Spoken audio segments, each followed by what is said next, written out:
Quiero que me acompañes el día de hoy en Primero de Reyes capítulo 17 y vamos a leer del verso 8 al verso 16. Continuamos con nuestra serie Fe Inquebrantable. ¿Fe qué? Fe Inquebrantable. Estamos estudiando la vida del gran profeta Elías y estamos aprendiendo a cultivar no una fe perfecta, pero sí una fe inquebrantable. Primero de Reyes 17, verso 8 al 16. Y dice así la palabra del Señor: vino luego a él palabra de Jehová diciendo: levántate, vete a Sarepta de Sidón y mora allí. He aquí yo he dado orden allí a una mujer viuda que te sustente. Entonces él se levantó y se fue a Sarepta. Y cuando llegó a la puerta de la ciudad, he aquí una mujer viuda que estaba ahí recogiendo leña.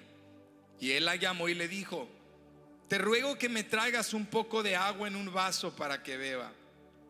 Y yendo ella para traérsela, él la volvió a llamar y le dijo: te ruego que me traigas también un bocado de pan en tu mano.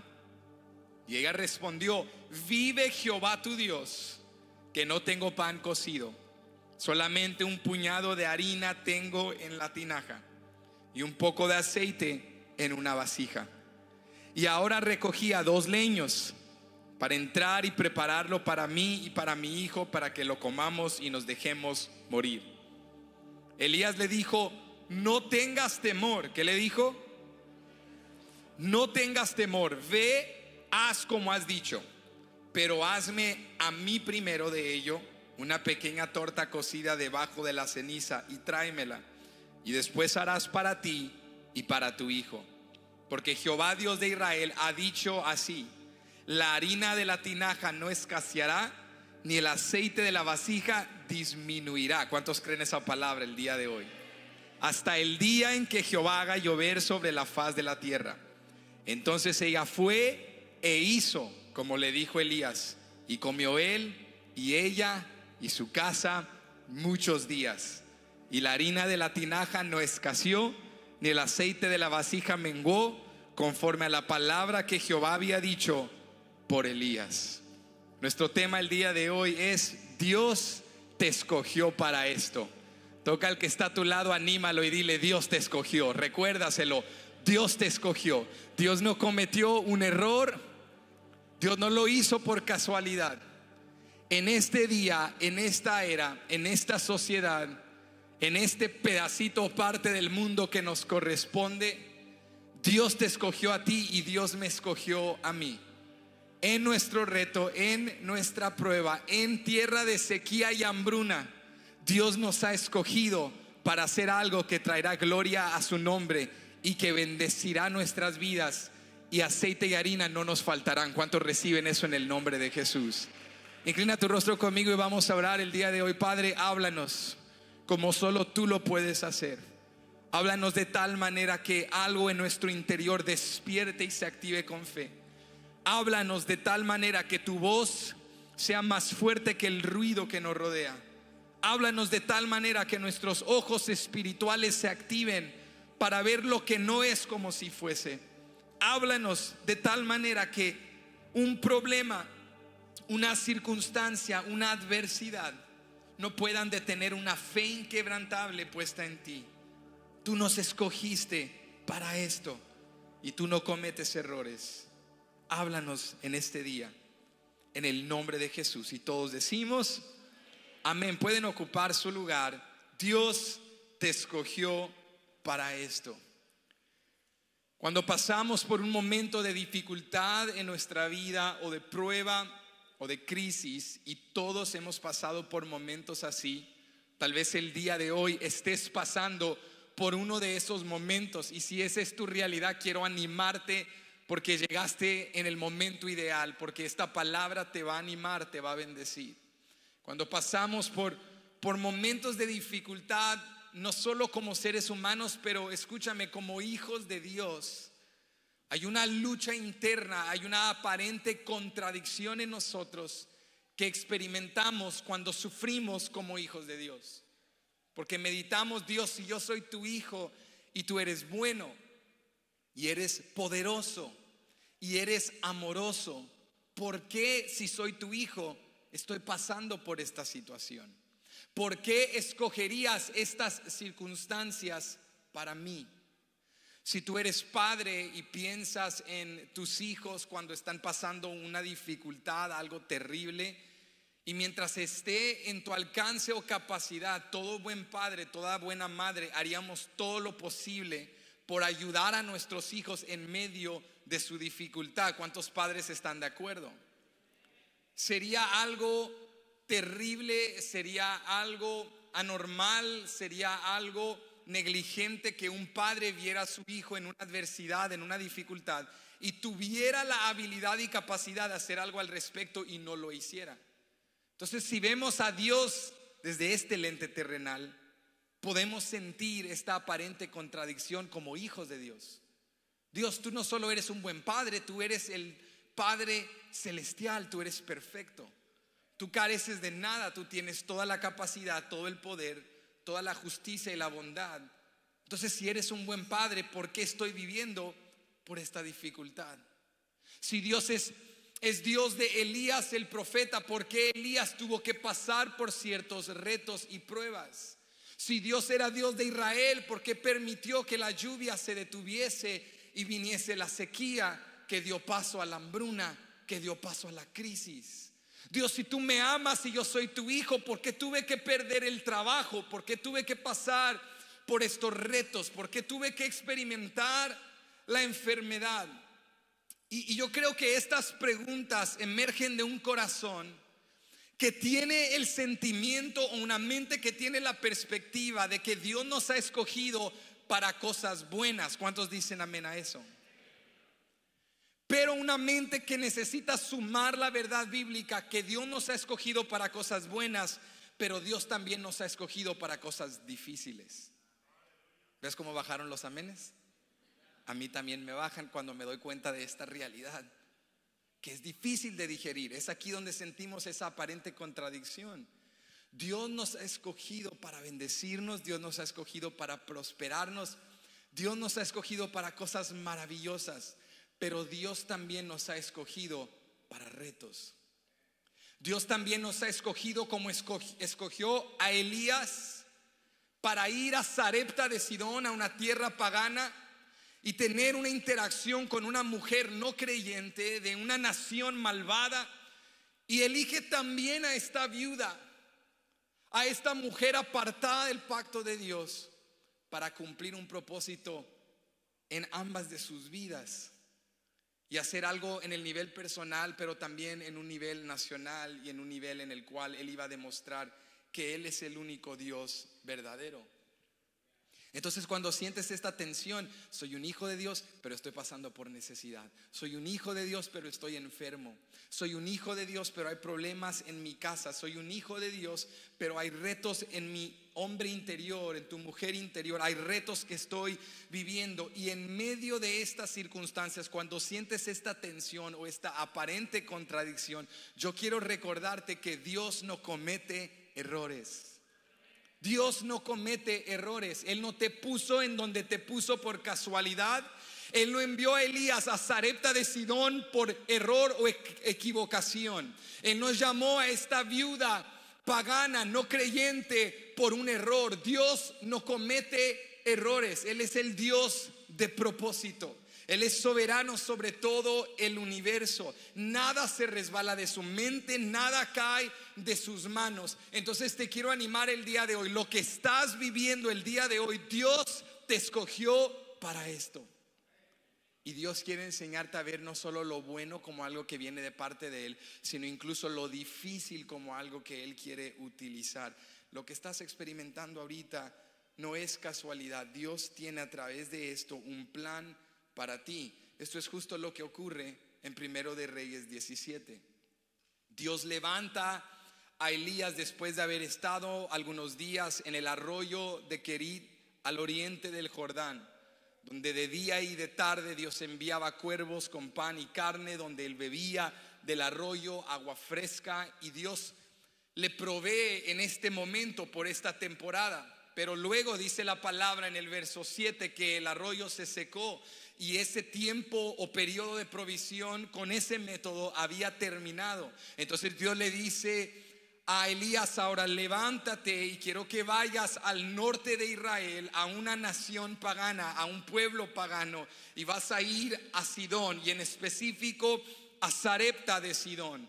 Y ahí yo voy a darte la próxima instrucción, porque he preparado una provisión para tu vida a través de un medio inesperado. Y Dios, en medio de una crisis en aquella región, porque como se detuvo la lluvia, había, vuelvo y te reitero, sequía y hambruna, Dios le dice a Elías: es tiempo de avanzar, y a donde yo te voy a llevar, yo te voy a bendecir, yo te voy a cuidar. Tú no te preocupes, yo ya estoy preparando la próxima provisión para tu vida. Y cuando estudiamos la historia de Elías y su encuentro con esta viuda de Sarepta de Sidón, aprendemos ciertos principios, porque vemos un relato en el cual Dios elige a una persona esperada. Elías es el profeta de Dios, es obvio que Dios lo va a usar, pero luego una persona inesperada. De todas las viudas de Israel, de todas las casas del pueblo de Dios, Dios elige enviar a su hombre, a su profeta, a una nación pagana que avecinaba a Israel, y los saca de su zona de confort y le dice: voy a usar una persona inesperada en un sitio inesperado, y de una manera que te va a sorprender. Elías, te voy a bendecir, porque así como yo te escogí para esto, yo escogí a esa mujer también. Y hay 4 cosas que te quiero enseñar en este pasaje que van a fortalecer tu fe en medio de tu sequía, tu hambruna, tu prueba, tu adversidad o tu crisis, para recordar que Dios te ha escogido para esto. Lo primero es que en medio de tu circunstancia busca una palabra fresca de Dios. En medio de tu circunstancia busca una palabra fresca de Dios. Número 2, mantente receptivo a lo que Dios puede hacer, porque Dios usa a gente inesperada.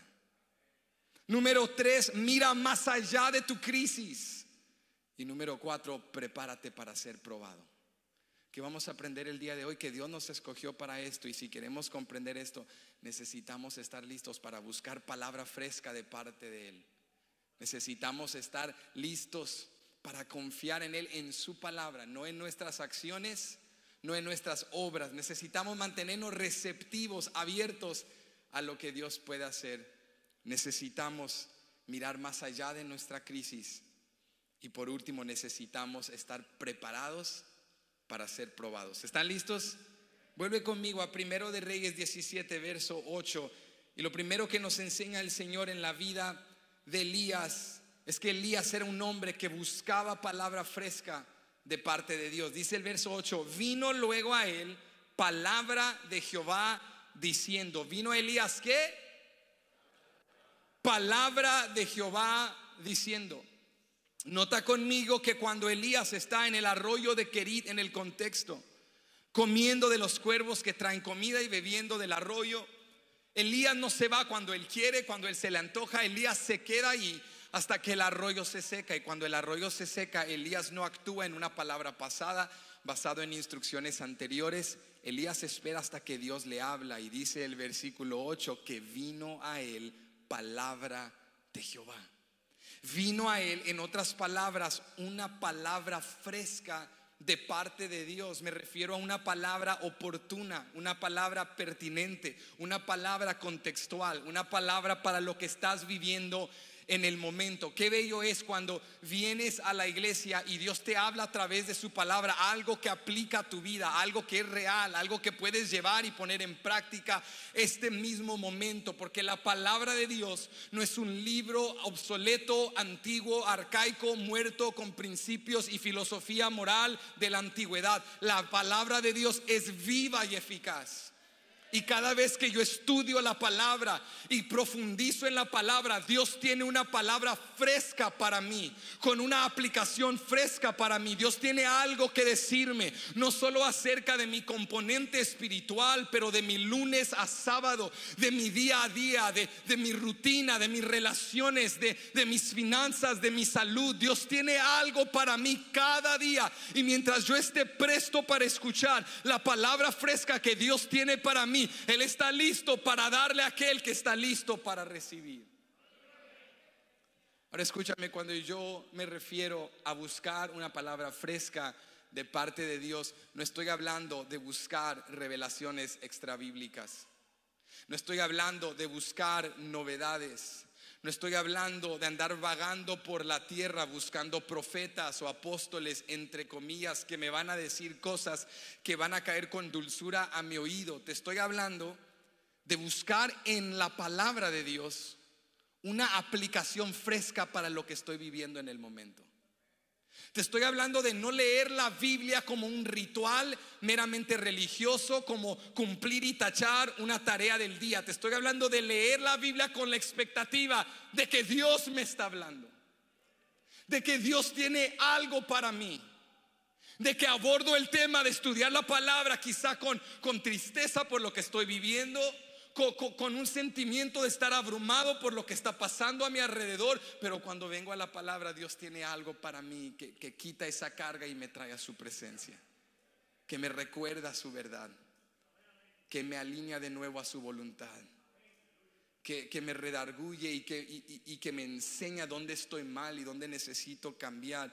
Estoy hablando de estudiar la palabra como una obra espiritual. Estoy hablando de meditar en ella, de buscar la sabiduría y la voluntad de Dios cuando leo la escritura. Estoy hablando de comprender que aunque la palabra de Dios no cambia cada vez que yo la leo, Él tiene aplicaciones diferentes para mí, porque yo estoy viviendo diferentes etapas y momentos en mi vida. O sea, cuando Dios envía a Elías a Samaria, la capital de Israel, para que entre ante la presencia de Acab y dé la palabra, Dios tenía una palabra fresca para Elías: no habrá lluvia hasta que yo te dé autoridad que decretes la palabra. Pero luego Dios le dice: ahora levántate y vete al oriente del Jordán, vete al arroyo de Querit. Ahí había otra palabra fresca, pero cuando el arroyo se secó, esa palabra ya no era pertinente. Entonces Dios le da en el verso 8 otra palabra fresca. Y este es el patrón de Elías. Elías era un hombre que buscaba palabra fresca de parte de Dios.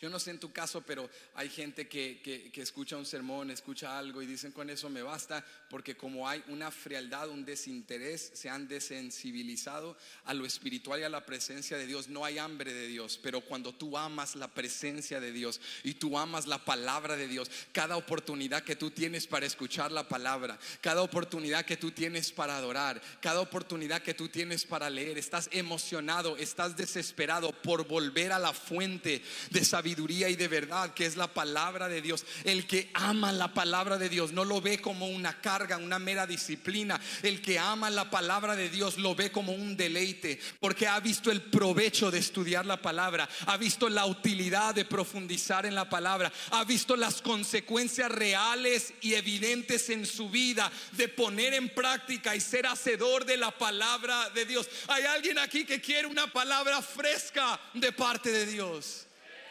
Gracias, Dios, por lo que me has hablado y lo que me has dicho y lo que me has enseñado, pero hoy tú tienes palabra fresca para mí. Dios no recicla pan, Dios no reutiliza ingredientes. Dios te sirve algo fresco todos los días.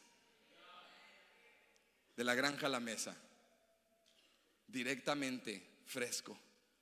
Dios te trae lo mejor.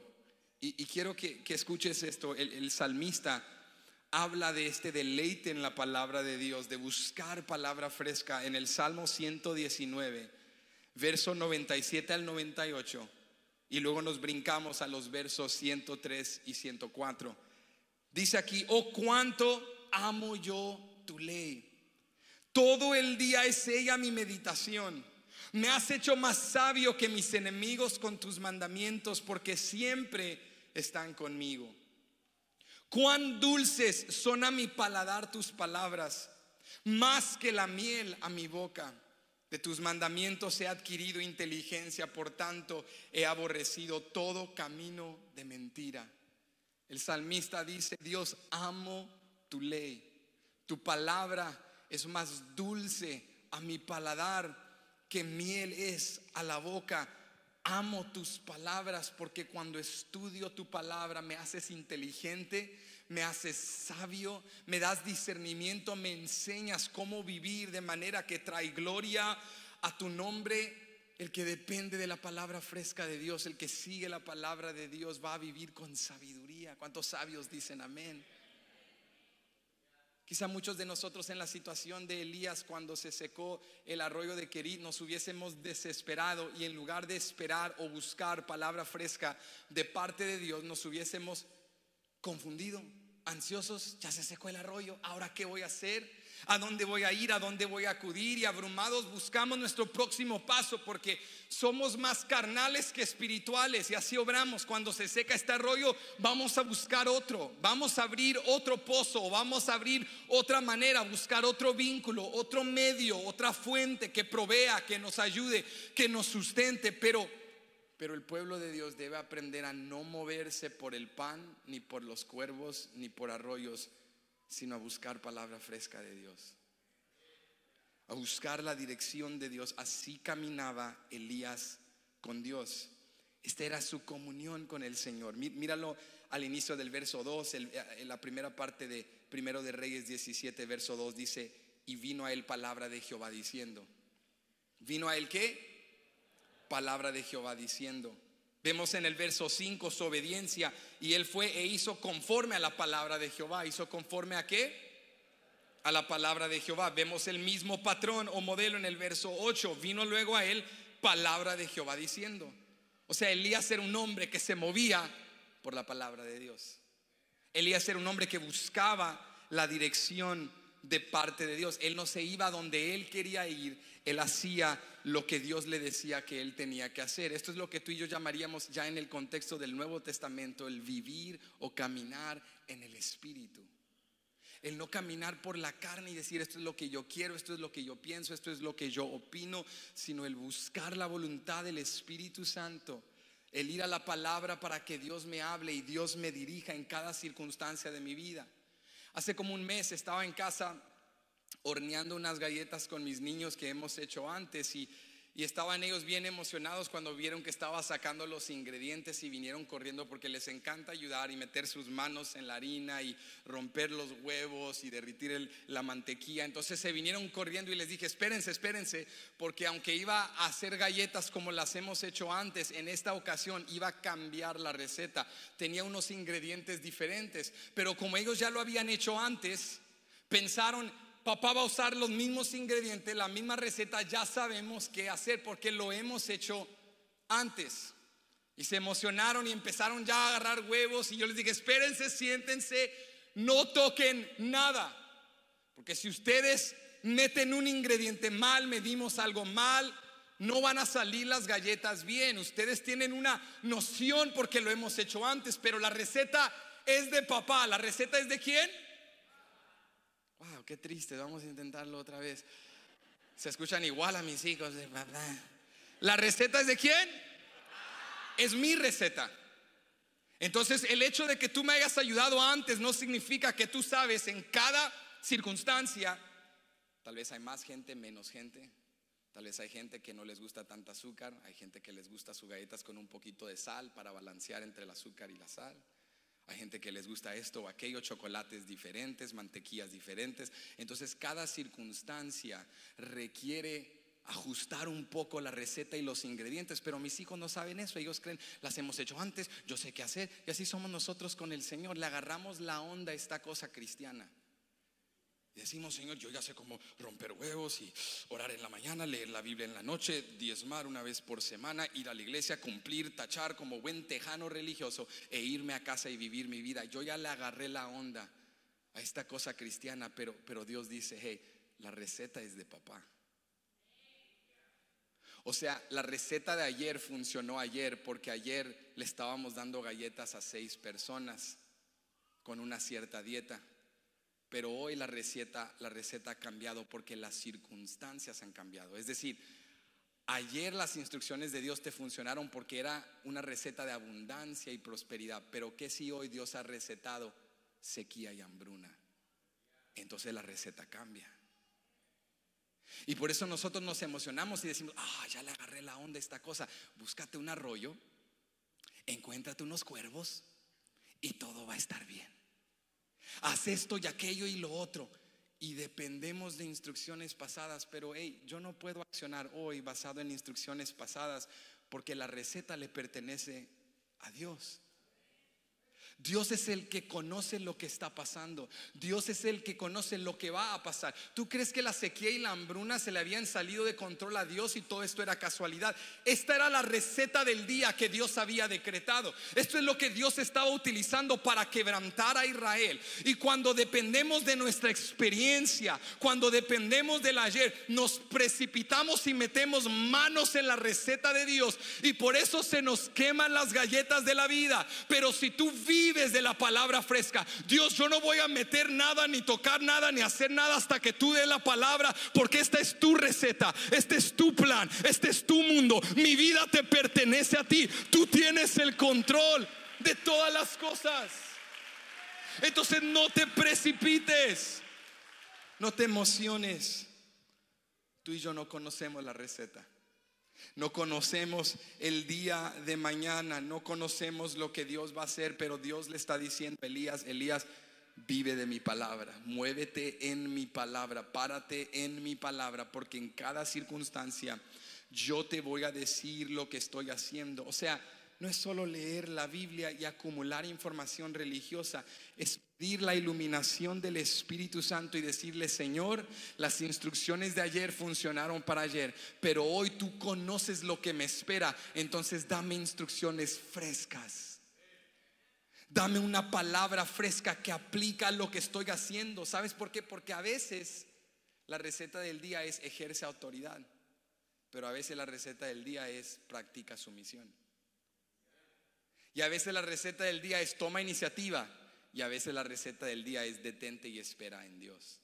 Entonces la pregunta es: ¿cómo sé cuándo y cómo actuar? Si las circunstancias las desconozco, aquellas venideras y futuras, por eso necesitas la palabra fresca de Dios, porque Dios no desconoce el mañana. Dios ya lo tiene en sus manos. Tú vas y le dices: Dios, ¿qué palabra tienes para mí? Y Dios te comienza a preparar y a preparar, y luego viene un problema y dices: wow, si no me hubieses preparado, Señor, hubiese caído. Ya me di cuenta lo que estabas haciendo, cómo me estabas preparando, cómo estabas trabajando en mi vida. Iglesia, Dios tiene una palabra para ti, para mí, en cada situación, en cada circunstancia. Dios quiere darnos algo que nos va a sustentar, para que al final del día aprendamos que no es perseguir pan o agua o carne, es perseguir y buscar la palabra fresca de Dios. Y si sigo la palabra de Dios y su voluntad, el pan y la carne y agua nunca me faltarán. Pero si busco el pan y la carne y el agua, cuando vengan escasez, y siempre escasean, ese es el ciclo de la vida. Cuando venga la escasez, no voy a saber a dónde ir o a quién acudir. Pero si yo busco la palabra, el pan nunca me faltará, carne no me faltará, agua no me faltará. Por eso el pueblo de Dios en sequía y hambruna sigue comiendo con mesa llena. Ni más ni menos, pero el pan de cada día. ¿Cuántos le dan gracias en el nombre de Jesús? Por eso el pueblo de Dios en enfermedad, en reto, puede estar tranquilo, porque buscar palabra fresca cada día antes de actuar es decir: Señor, priorizo lo espiritual y tú proveerás lo material. Te voy a priorizar a ti y tú vas a cuidar de mí. Pero aquí está el segundo punto, aquí está lo segundo que Dios le enseña a Elías. Le dice en primer lugar: Elías, busca palabra fresca, no te muevas fuera de mi voluntad. Pero número dos, Dios le dice a Elías: mantente receptivo. Sacude al que está a tu lado y dile: abre tu mente, abre tu mente. Díselo: esa mente cerrada, ábrela en el nombre de Jesús. Dios le dice a Elías: para que comprendas que yo te escogí para esto, necesitas mantenerte receptivo a lo que yo voy a hacer, cómo lo voy a hacer, cuándo lo voy a hacer y con quién lo voy a hacer. Necesitas mantener tu mente abierta, porque ¿cuántos saben que los caminos de Dios no son nuestros caminos? Y la manera de trabajar para Dios es distinta a la nuestra. Ve conmigo al verso 9 y mira cómo Dios reta a Elías. Le dice: levántate, vete a Sarepta de Sidón y mora allí. He aquí, yo he dado orden allí a una mujer viuda que te sustente. Ahora, cuando tú lees eso en primera instancia, para nosotros en nuestra era, esto no tiene ningún peso que nos mueve ni a un lado ni al otro. Decimos, bueno, Sarepta de Sidón, ok, una ciudad antigua, obsoleta, ¿eso qué tiene que ver con mi vida? Pero cuando te das cuenta dónde estaba y qué era Sarepta de Sidón, entonces te impacta el hecho de que Dios lo llamara a ir a ese lugar. Para que Elías obedeciera tenía que mantenerse receptivo. ¿Mantenerse qué?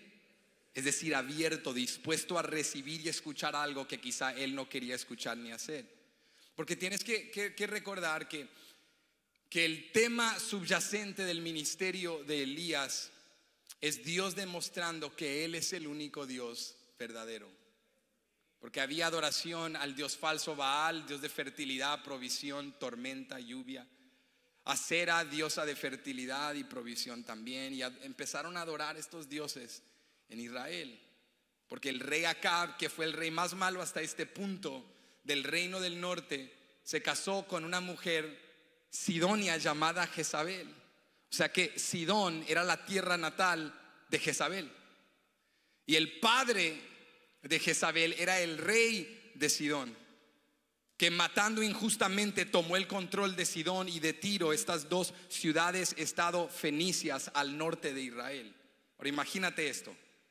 Elías, en el contexto de 1 Reyes 17, acaba de ir ante el trono de Acab y le dijo: no habrá lluvia sino por mi palabra. Sale de ahí y Acab y Jezabel están crujiendo los dientes y cerrando los puños y están buscando cómo lidiar con este profeta.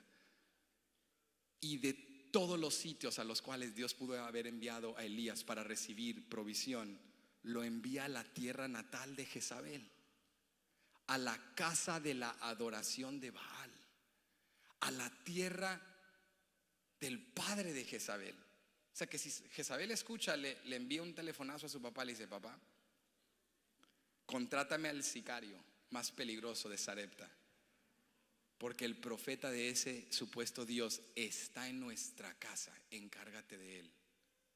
Dios le dice a Elías: quiero que vayas al sitio más peligroso, más pagano que rodea a Israel, porque Sidón era una ciudad opulenta, era una ciudad malvada, sí, próspera económicamente, pero una ciudad malvada, llena de idolatría, llena de pecado. Dios le dice: allí te voy a llevar. Y si tú y yo somos Elías, así como somos de cerrados, nosotros decimos: Dios, ¿Sarepta? O sea, a ese barrio me vas a enviar, a ese lugar, de ahí va a venir mi bendición. De ese incrédulo, de ese pecador, de ese lugar, tú vas a usar a esa persona para bendecirme a mí. Muchos de nosotros hubiésemos desde el inicio descartado el plan de Dios, pero como Elías era un hombre receptivo, ¿era un hombre qué? Receptivo. Elías estaba abierto a los métodos de Dios. Elías estaba presto para que Dios hiciera algo en su vida. Dios elige de todas las viudas de Israel y de todos los sitios el lugar más inesperado, la persona más inesperada, las circunstancias más complicadas. ¿Y no te ha pasado en alguna ocasión de tu vida que Dios comienza a obrar y tú dices: Dios, ¿no lo pudiste haber hecho de otra manera? Quizá lo pudiste haber hecho de una manera más sencilla, más conveniente, más comprensible, más entendible, a mi parecer. ¿Por qué elegiste hacerlo de esta manera, Dios? ¿Por qué no simplemente me diste el trabajo? ¿Por qué tuviste que enviarme esa ofrenda a través de ese incrédulo? ¿Por qué no me hablaste a través del TV Grupo? ¿Por qué me hablaste de manera tan incómoda en la tienda con una persona que ni siquiera te conoce? Porque a veces hasta los impíos nos predican. Y en la calle vas en la Sarepta de tu vida, y Dios elige a gente, viudas inesperadas, en momentos inesperados, para hablarte y darte una palabra. A veces tú vienes a una campaña y estás esperando: Dios, háblame de una manera personal, que el hombre de Dios me toque, que me diga: tú con la camisa verde, así te dice el Señor. Para sentirme increíble y decirle a mi tía, a mi primo o a alguien: oye, lo grabaste para que me lo mandes. Y eso es bello, eso es hermoso cuando Dios te habla de esa manera tan real, tan poderosa. Pero a veces tú vienes a la campaña y no sientes nada, y luego te vas a la casa y Dios usa a tu niño de 6 años para darte la lección. Y llegas al trabajo el lunes en la mañana pensando, Dios no me habló. Y Dios usa a tu patrón, quien te cae súper mal, por cierto, y te trata mal, para enseñarte la lección que Él tenía para ti. Y si tú te cierras y dices, no, Dios es Dios de Israel, Sarepta es tierra de Baal. Dios es Dios de Israel. Dios no usa a los idóneos, Dios no usa a esos pecadores, Dios no usa a esas personas. Te vas a limitar de lo que Dios quiere hacer, porque cuando Dios obra, Dios reta tus expectativas. Y Dios te dice, mantente receptivo, porque no lo voy a hacer en base a tus preferencias o tus estereotipos o tu mentalidad o tus paradigmas. No lo voy a hacer a tu manera, lo voy a hacer a mi manera. Yo te escogí para esto y yo te voy a poner a donde yo te llamé, y lo voy a hacer a mi manera. ¿Por qué? Porque cuando Dios lo hace a su manera, Dios recibe la gloria. Y cuando Dios lo hace a su manera, tú y yo resultamos bendecidos. Dios no lo va a hacer como tú y yo esperamos. Dios le dice, no te voy a enviar, Elías, a una viuda en Israel donde te vas a sentir cómodo, donde te vas a sentir agradable, donde va a tener sentido lo que yo estoy haciendo. Te voy a enviar a un lugar donde el impacto será mayor. Porque si yo te envío una viuda en Israel, no habrá un impacto mayor, porque todos suponen que Dios obra en Israel. Pero si te envío una viuda en Sarepta de Sidón, el impacto será más grande, porque todos alrededor se darán cuenta, wow, Jehová Dios de Israel no solo tiene dominio en Israel, tiene dominio en Sarepta de Sidón también. Él no solo obra en las cuatro paredes de una iglesia, Él también en calles y en hospitales y en cárceles y en casas y en hogares disfuncionales. Él también en Sarepta puede traer gloria a su nombre. Ahorita no lo entiendes, pero mantente receptivo. Dios va a hacer algo con un mayor impacto. Este es el principio teológico del llamado de Dios para Elías en Sarepta de Sidón. Dios le está diciendo a Elías, yo no solo soy Dios sobre Israel, yo soy Dios sobre tierra de Baal también, porque Baal es un Dios falso. Y yo voy a demostrar que no hay lugar tan oscuro, no hay sitio tan roto, no hay una persona tan perdida que el evangelio de Cristo Jesús no pueda llegar y resplandecer y transformar y sanar y salvar. No hay sitio tan lejos que Dios no lo pueda alcanzar. Si fuera por mí, me quedo en la comodidad de Israel y hago todo en Israel y no hablo con ningún sidonita. Pero esto no se trata de mí. Como esto es para traerle gloria a Dios, como esto es para destruir y derrumbar a dioses falsos, como esto es para declarar que el nombre de Jehová es el único nombre verdadero. Elías, mantente receptivo, porque te voy a llevar a un lugar donde yo seré glorificado. Puede que la provisión que tú estás esperando esté en Sarepta y no en Israel. Puede que el milagro que le estás pidiendo al Señor no va a ser como tú pensabas, o que el Señor te llamará no al lugar que tú has favorecido. Por eso Jesús alude a esta misma historia en Lucas 4, 25 al 26, y habla de cómo el ministerio del evangelio es también para los gentiles, los extranjeros. Mira esto, dice Lucas 4, 25 al 26: y en verdad os digo que muchas viudas había en Israel en los días de Elías, cuando el cielo fue cerrado por 3 años y 6 meses, y hubo una gran hambre en toda la tierra, pero a ninguna de ellas fue enviado Elías, sino a una mujer viuda en Sarepta de Sidón. Jesús estaba diciendo, Dios no hace acepción de personas. Y aunque seas descartado aquí en tu propia tierra, yo puedo llevarte a una tierra extranjera y allí puedo usarte también. Dios no necesita nada para bendecirte. Dios solo da la palabra y la bendición fluye a tu vida. Lo que Dios busca es alguien receptivo. Mira, lo que Dios estaba haciendo incluía a Elías, pero era más grande que Elías. Dios no solo iba a obrar en la vida de Elías, Dios había escogido a esta mujer para obrar en su vida también. Dios iba a demostrar que Él trabaja con extranjeros, y que aunque hay una mujer malvada y pagana al lado del trono de Israel, Dios puede ir a su tierra natal y levantar a una mujer humilde, sencilla y marginada y usarla para su gloria. Mira este extraordinario pero evidente contraste en la narrativa de la viuda de Sarepta, porque es evidente que la viuda de Sarepta es un contraste directo a la princesa sidonia Jezabel. Mira esto, mientras Jezabel está alimentando a los profetas de Baal en Israel, la viuda de Sarepta alimenta al profeta de Dios en Sidón. Te lo voy a volver a decir para que lo captes. Mientras Jezabel en Israel alimenta a profetas de Baal, la viuda de Sarepta en Sarepta de Sidón alimenta al profeta de Dios. O sea que a veces en la iglesia hay gente desconectada, desensibilizada, gente que hasta se está perdiendo, pero en las calles Dios está trabajando y está preparando para que esa gente venga y reciba su palabra. Por eso no te puedes cerrar, por eso no te puedes limitar. Y hay gente que tiene mentalidades tan rígidas.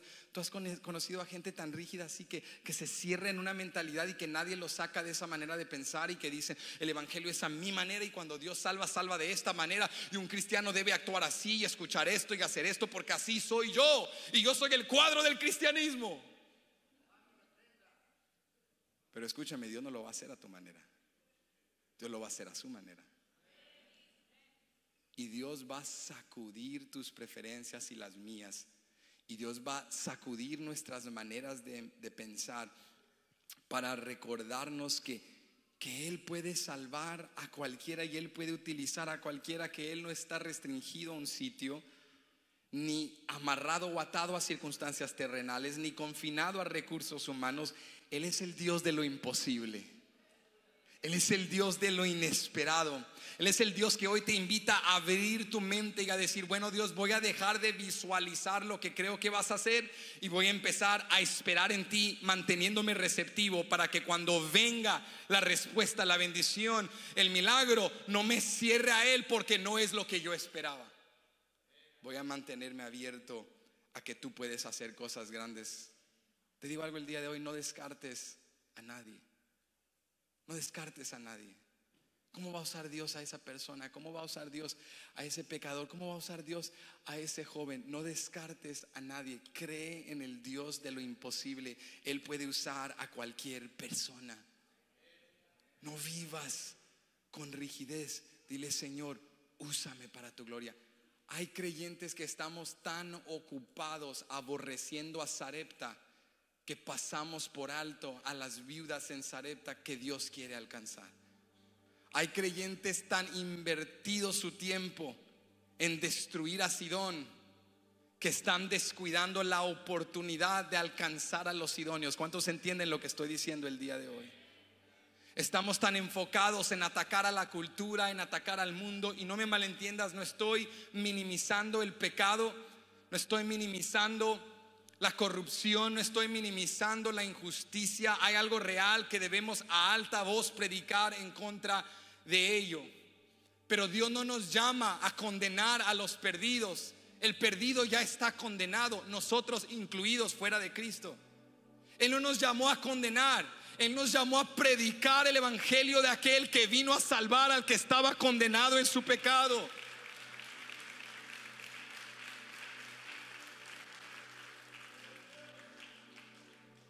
Cambia tu manera de pensar.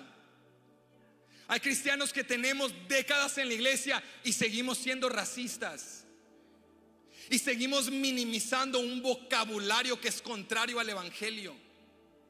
Hay cristianos que tenemos décadas en la iglesia y seguimos hablando mal de esta nueva generación, esta generación negligente, esta generación perezosa que no hacen esto. En mis días hacíamos, y en tus días los ancianos decían lo mismo. Deja de atacar a Sidón y mejor di: Señor, voy a mantenerme receptivo, porque si me llamas a ir a Sarepta, porque has preparado una viuda con cual debo interactuar, ayúdame a ser un vaso útil en tus manos. Porque ¿quién soy yo para privar que el nombre de Jehová Dios de Israel sea exaltado en casa de una mujer pagana? Porque se dio cuenta: clamé a Baal y Baal no hizo abundar la harina. Clamé a Baal y Baal no hizo abundar el aceite. Clamé a Baal y Baal no envió la lluvia. Perdí a mi marido, mi hijo es lo único que tengo. Voy a hacer una última comida y voy a morir. ¿Quién soy yo para privar que la palabra de Dios llegue a esa casa y que esa mujer sin esperanza declare: Jehová Dios es el único Dios verdadero? Mantente abierto, receptivo a lo que Dios quiere hacer. No descartes a nadie, pero escúchame, tampoco te descartes a ti mismo. Porque a veces el enemigo entra a nuestra mente y nos desanima y comienzas a tener pensamientos. No me refiero a llamados grandes, incluso en lo común del día a día. Mis hijos, si tuvieran un mejor padre, una mejor madre, y te empiezan a entrar estos pensamientos, y si mi cónyuge hubiera conseguido a alguien más, si hubieran puesto un mejor líder aquí, ¿quién soy yo? Y el enemigo comienza a guiarte de la mano en la enumeración de tus carencias. Pero escúchame, esa lista de carencias es también tu lista de calificaciones para que Dios te use. Tú dices, yo soy débil, inconsistente, el domingo estoy alegre, el lunes estoy triste, a veces prometo de más, cumplo de menos, tengo reacciones equivocadas, pensamientos pecadores, lucho con tentación. ¿Les sigo o les bastó ya con eso en la lista? Bueno, y estás así en la lista y dices, todo esto, Dios, ¿cómo me vas a usar? Y Dios dice, justo por esa lista es el por qué te uso. ¿Sabes por qué? Porque tú ve enumerando la lista y cosa por cosa, carencia por carencia, Dios es. Yo soy débil, Dios dice, ven a mí, yo soy fuerte. Yo soy inconsistente, Dios dice, ven a mí, yo soy inmutable. Padre, yo digo algo y luego me contradigo. Dios dice, ven a mí, mi palabra es fidedigna. Todo lo que a ti te falta, yo lo tengo. Y todo lo que no eres, yo soy, dice el Señor. Él no usa a gente fuerte, Dios usa a débiles. Y Él ama trabajar con débiles. Cuando viene un débil, Él está listo, porque Él es más que suficiente para transformarte y salvarte y levantarte para la gloria de su nombre. No te descartes. Dios, mis hijos merecen una mejor madre, un mejor padre. Quisieran darle a mi grupo un mejor líder. Escúchame, Dios pudo haber puesto a alguien más, pero yo te recuerdo el día de hoy, Dios te escogió a ti para esto. Dios te escogió a ti, no por tus cualidades, no por tus habilidades, sino porque Él será glorificado a través de tu vida. Dios te escogió a ti. Anima al que está a tu lado, recuérdale, Dios te escogió a ti. Díselo, Dios te escogió a ti. Y Dios no comete errores. Busca la palabra fresca de Dios. Mantente receptivo, porque Dios puede hacer lo inesperado. Pero número 3, mira más allá de tu crisis. El hombre de Dios obedeció, hizo lo que Dios le dijo, abandonó el arroyo de Querit y se fue al norte hasta llegar a Sarepta de Sidón. Y cuando venía entrando a la puerta de la ciudad, vio a la mujer viuda recogiendo leña. Y se acerca Elías y comienza a interactuar con ella.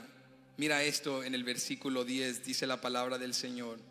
Entonces él se levantó y se fue a Sarepta, y cuando llegó a la puerta de la ciudad, he aquí una mujer viuda que estaba ahí recogiendo leña, y él la llamó. Escucha esto, y le dijo, te ruego que me traigas un poco de agua en un vaso para que beba. Esta mujer, en medio de su necesidad y lo trágico de su circunstancia y su crisis, todavía estaba dispuesta a ser generosa. Está ahí recogiendo leña para hacer un último alimento y morir. Y dice la palabra que Elías se acerca y le pregunta, ¿me das un vaso de agua, algo para beber? Verso 11, y yendo ella para traérsela. Qué generosidad en esta mujer. Quizá por eso, de todas las viudas en Israel, Dios la eligió a ella, una mujer pagana, porque aunque no conocía a Dios, era una mujer generosa. Y Dios dijo, aquí hay un instrumento imperfecto pero útil. Mira ya más allá de tu circunstancia. No te enfoques tanto en tu circunstancia que te pierdes una oportunidad de ser de bendición y ser bendecido, porque así funciona el método de Dios. Dios no solo bendice, Dios utiliza a gente para bendecir a otros y luego bendice a los que utilizó.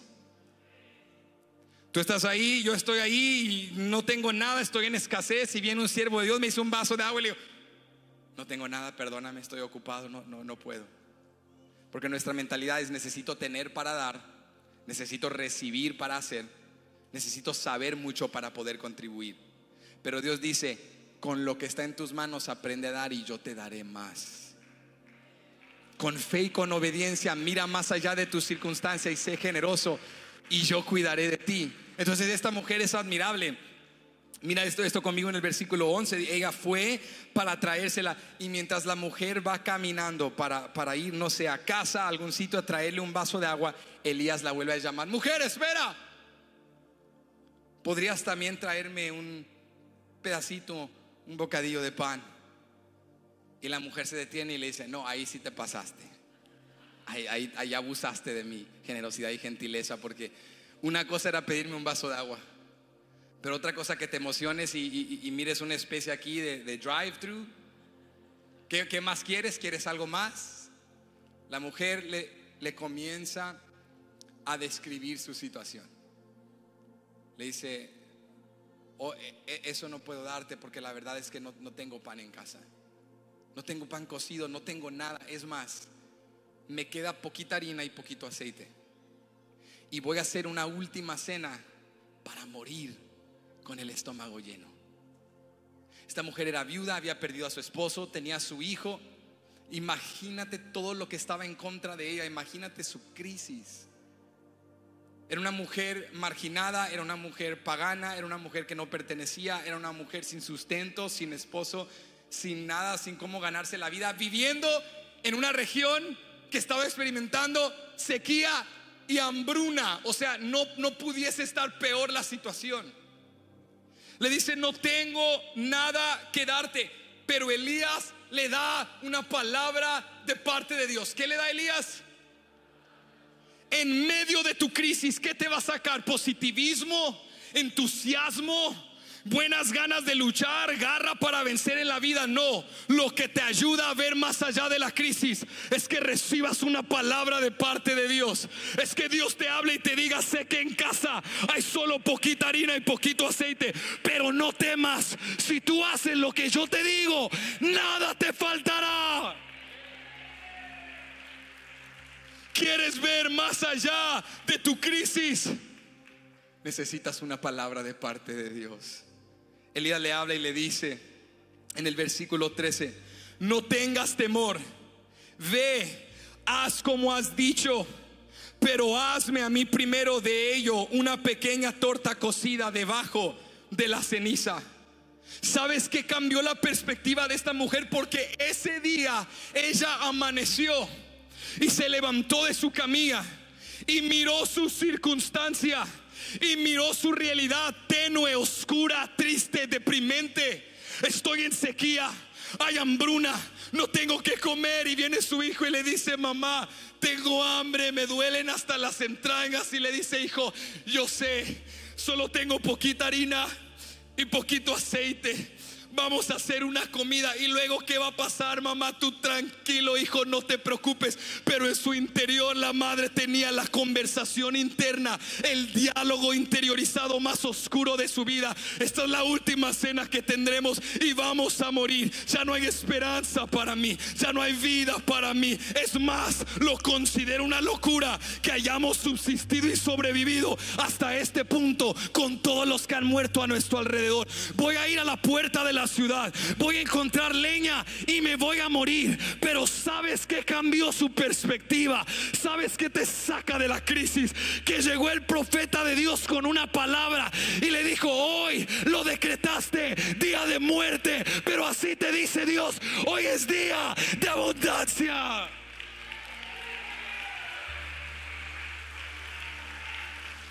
Hoy llegaste a la iglesia a ver si Dios me anima. Vengo por ánimo. Dios tiene más que ánimo. Dios tiene más que un bocadillo de pan. Dios tiene más que una última cena. Dios te dice: cree en mí, no temas, mira más allá de la crisis. Y el aceite no se acabará, y la harina no escaseará, y nada faltará. Habrá sequía en tu vecindad, pero en tu casa no faltará pan, no faltará agua, no faltará descanso, porque ha llegado palabra de Dios. Alguien que la crea a Dios. Alguien que levante sus manos como por 5 segundos y haga ruido y diga: estoy viendo más allá de la crisis. Más allá de la crisis hay una bendición. Más allá de la crisis hay un milagro. Más allá de la crisis mi hogar será restaurado. Mi familia será bendecida. Dios tiene algo para mí. No te estanques viendo tu circunstancia, tu crisis actual, porque ahí es donde los sentimientos te abruman y la oscuridad predomina. Y la tristeza toma el control, y entre el temor y la desesperación y el impulso y las malas decisiones, detente, porque esta era una mujer pagana, pero tú y yo le tenemos la ventaja, porque tú y yo ya somos hijos de Dios y el Espíritu de Dios ya mora en nosotros. Detente en tu crisis y di: Dios, tráeme una palabra fresca, ayúdame a mantenerme receptivo y ayúdame a ver más allá de esta crisis, que tú tienes algo especial para mí. Te quiero dejar con esto. Dios te escogió para esto. Dios te escogió para esto, no para mejores días, para estos días oscuros. No solo para días de abundancia, para tierra de sequía y hambruna. Dios te escogió para esto. Dios no cometió un error. Habían muchas viudas en Israel, pero Dios te escogió a ti. Había mucha gente que tú considerabas justa y virtuosa a tu alrededor, pero Dios te escogió a ti. Dios no escogió a alguien más, Dios te escogió a ti. Dios te dio esta familia, Dios te dio este llamado, Dios te dio este TV grupo. Dios te escogió a ti. Entonces busca palabra fresca, mantente receptivo, mira más allá de tu crisis. Pero por último aquí te dejo y cerramos: prepárate para ser probado. Toca al que está a tu lado y dile: prepárate, prepárate, prepárate. Díselo: prepárate. Te haría un mal si cierro aquí el sermón y te dijera que la mujer, simplemente Elías le dijo: cree en Dios, vete a tu casa y nada te faltará. Pero no, la palabra de bendición no vino, sino antes fue probada. Dice el versículo 13 y 14, vuelve conmigo. Dice Elías: no tengas temor, veas como has dicho, pero, alguien grite pero.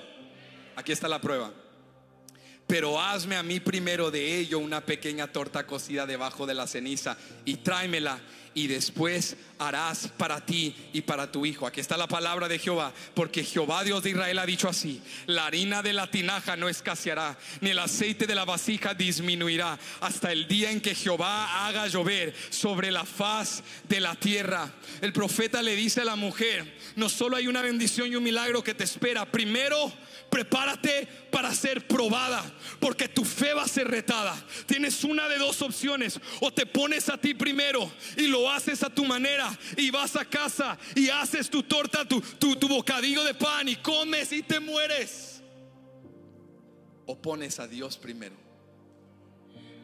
y das cuando no tienes y crees cuando no ves y sirves aun cuando no sientes y oras por el enfermo aún estando enfermo y aconsejas al que está atribulado estando en depresión.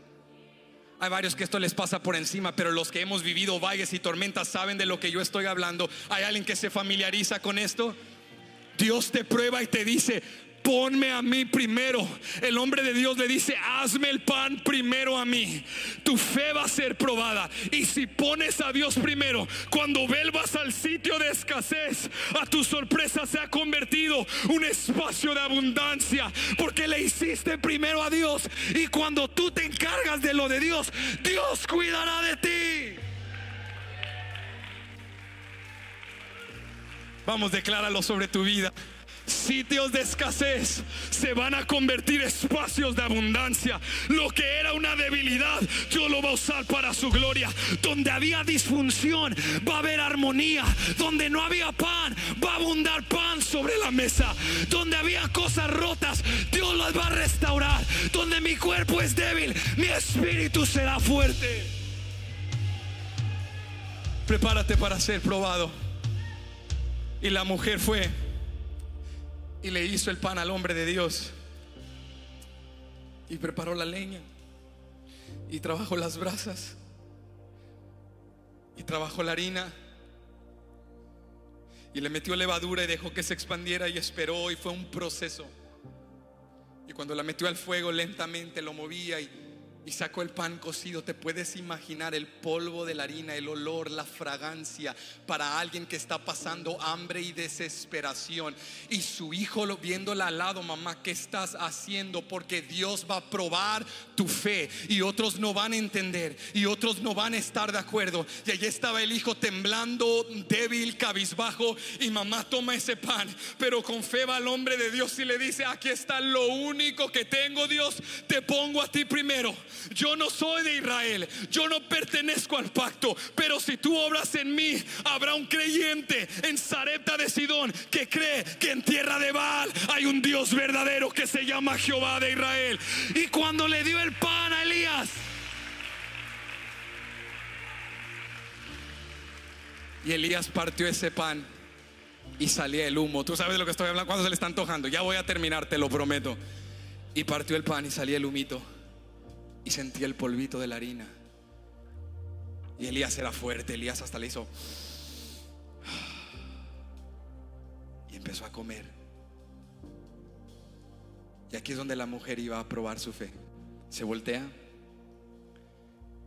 y la bendición es que lo que te anima en medio de la prueba es que hay algo que tú y yo, que somos hijos de Dios, conocemos acerca de Él. Él es fiel y verdadero. Entonces, en medio de la prueba, cuando des tu pan y ves a otro comer tu pan, puedes sustentarte en esta verdad: sé que cuando yo me voltee y gire, Jehová tiene mi porción ya preparada. La mujer se volteó y tomó, escucha esto, no algo fuera de su alcance, lo que ya estaba en sus manos. Tomó la vasija, tomó el aceite, tomó la harina. No aparecieron más. No empezó a brotar y a caerse, no dice eso. Dice que tomó lo mismo que ya tenía en sus manos, pero cuando lo abrió, todo el aceite que había gastado, toda la harina que había gastado, se había multiplicado. Eso es lo que te sustenta en la prueba. Puedes confiar: yo di todas mis fuerzas, pero el Hijo de Dios, sus fuerzas son renovadas cada mañana. Su ánimo es sustentado. A su mesa nada faltará. Y la mujer empezó a hacer pan y a hacer pan y a hacer pan, y volvía a las vasijas, y el aceite no bajaba, y la harina no escaseaba, y el aceite no disminuía, y la harina no escaseaba. Alguien póngase de pie y recíbalo en el nombre de Jesús. La harina no va a escasear, el aceite no disminuirá. Dios me va a bendecir. Dios te escogió para esto, porque en esto Dios va a glorificar su nombre, y tú vas a ver el poder de Dios. Si tú crees eso, corre a este altar. Dios